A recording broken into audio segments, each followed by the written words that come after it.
sinasabi niya ata favorite. Alam niyo po, I've taught for many years.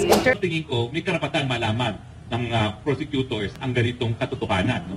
Ang ibig sabihin ng denial, kasi alam natin na lahat ng mga kaso is bailable except in capital offenses where the evidence of guilt is strong. Yes. Now, since it was denied by Judge San Buenaventura, then it means that sa kanyang pananaw, malakas ang ebidensya. The evidence of guilt was strong.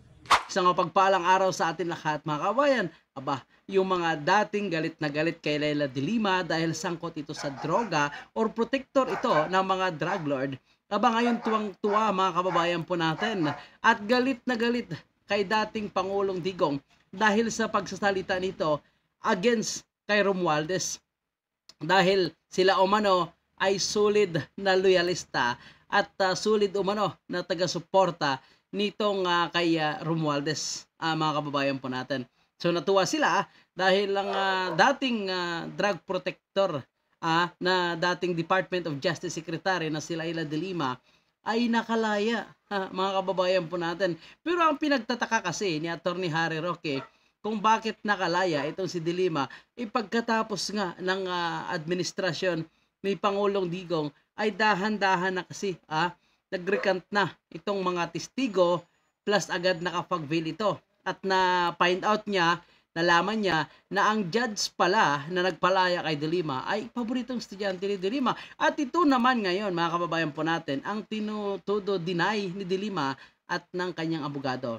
Kaya ayon kay Attorney Aguirre, na dati namang secretary ng Department of Justice, na dapat mag-inhibit itong si judge para naman magkaroon ng patas na desisyon patungkol sa kaso ni Leila de Lima. At posibleng mag-file umano ito ng petisyon, mga kababayan po natin. Naku po, Leila de Lima, baka posibleng maibalik ka sa kulungan kung mapatunayan na talagang magkakilala kayo at talagang paboritong estudyante ko pala itong si Judge Hito. Ako po, 20 years na ako nagtuturo ng batas. Talaga naman po magkakaroon ng special na relasyon. Kumbaga, merong moral ascendancy ang mga guro sa kanilang mga estudyante, lalong-lalo na po sa law school. Ang akin lang, pinagbigay alambaho ito sa prosekusyon. Hindi naman po talaga siya batayan para mag-recuse, pero tingin ko may karapatan malaman ng prosecutors ang ganitong katotohanan. No? At kung hindi naman ito pinagbigay alam sa prosekusyon, bakit? Ito po isang material na bagay na makakaapekto sa pagiging patas ng isang huwes. Sa kabilang banda, nagpahayag naman ng kanyang sentimiento si Aguirre sa naging pahayag ni Roque. Anya, bago ang stint ni Guito bilang hukom ay malakas ang ebidensya kaugnay ng drug case laban kay de Lima. Sa katunayan, Anya, ang hinalinhan ni Guito na si Judge Romeo Buenaventura ay tinanggihan na ang naunang inihaing petition for bail ni de Lima. Pagkatapos kong marinig kay Secretary Harry yung pagiging estudyante ni Judge Hito kay Secretary de Lima, so I called up the public prosecutor who is heading the case. Unang-una, sinabi niya sa akin na yan pala, nag-file na ng motion for bail, petition for bail, si Secretary de Lima. Dininayan noong si Judge Buenaventura. Anong ibig sabihin ng denial? Ang ibig sabihin ng denial, kasi alam natin na lahat ng mga kaso is bailable except in capital offenses where the evidence of guilt is strong. Yes. Now, since it was denied by Judge San Buenaventura, then it means that sa kanyang pananaw, malakas ang ebidensya. The evidence of guilt was strong. Pagkatapos doon, nang mapalitan si Judge Buenaventura ni Judge Hito, nag-motion for reconsideration ang defense, si de Lima. At nireview yan ni Judge Hito. Ano ang sabi ni Judge Hito sa kanyang decision para mabigyan ng piyansa or bail si de Lima? Sabi niyang ganyan, napakahina pala naman ng kaso. So parang sinasabi ni Attorney Aguirre, mga kababayan po natin, na umano'y planado pala ang pagpalit ng panibagong judge patungkol sa kaso ni de Lima. So yan ang kanyang sinasabi, mga kababayan po natin.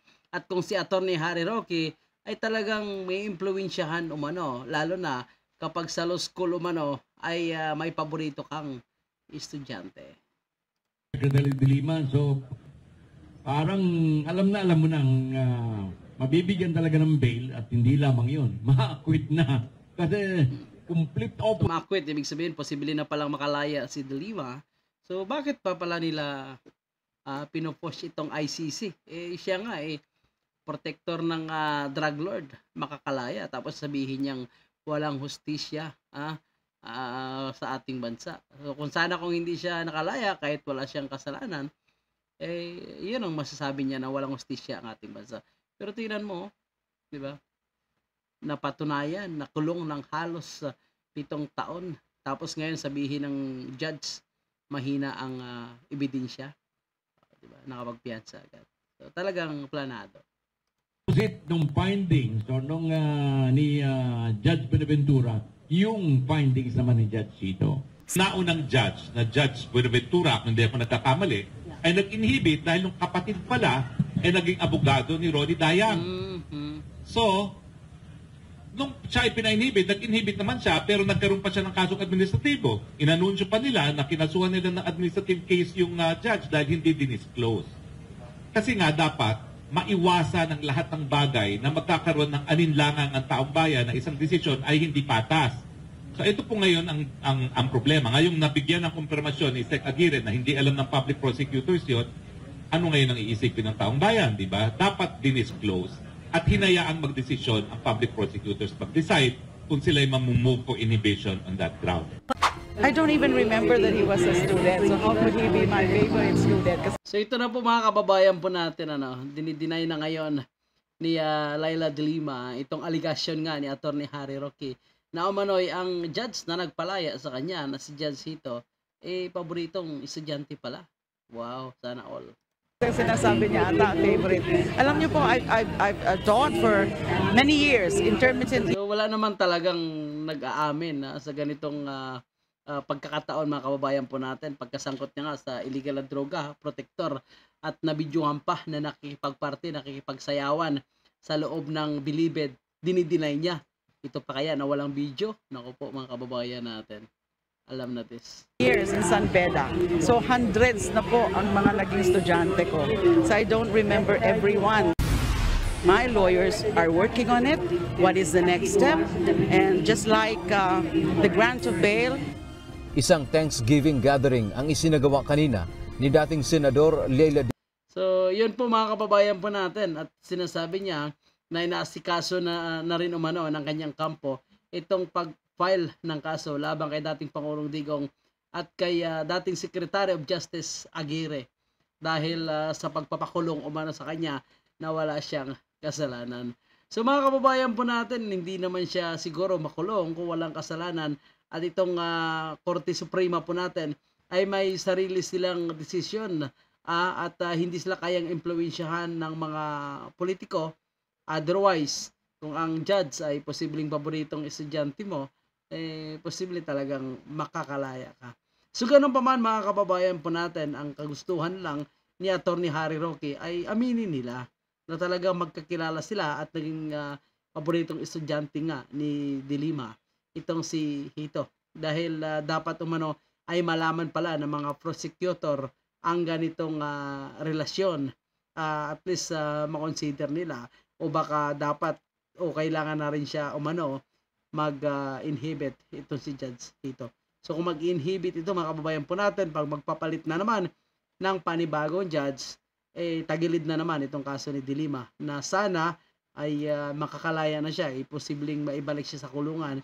Kaya kung hindi ito ma-inhibit mga kababayan po natin, kagaya ng sinasabi ni Attorney Aguirre, ay siguradong talagang tuluyan ng makalaya itong si Leila de Lima. So ganun pa man ay congratulations, ay nakalaya na itong si De Lima. So ang hiling po natin ay tigilan niya na itong si dating Pangulong Digong at mag-focus na lang siya sa kanyang buhay. Otherwise, kung mayroon talaga silang pinag-uusapan, kung sino man ang nagpalaya sa kanya, na palayain siya, pero ang kapalit ay titirahin niya or i-demolition job niya itong mga Duterte. So yan po yung posibleng rason, pero hindi rin tayo sigurado. Otherwise, makakuha po tayo ng sapat na ebidensya na ito nga ang magpapatunay. Pero sa mga galawan ngayon ni De Lima, kita naman po natin na tinatarget niya ngayon itong si dating Pangulong Duterte at ang kanyang anak na si Vice President Sara. Sino kaya ang nasa likod ng paglaya ni De Lima at ano ang kanyang totoong purpose at kung bakit ang kanyang hangad ay makalaya lamang at makasama ang kanyang pamilya, bakit panay tirada pa ito kay dating Pangulong Digong simula nang lumabas ito. So, hindi kaya ito ay propaganda ng mga dilawan o pinklawan o baka propaganda ni House Speaker Martin Romualdez. Yan po ang ating tanong at sana makuha natin yung tamang kasagutan pagdating ng panahon. Kaya para sa inyong komento, opinion sa loobin, huwag kalimutan mag-iwan sa ating comment section. Maraming salamat po at yan ang ating update mga kababayan.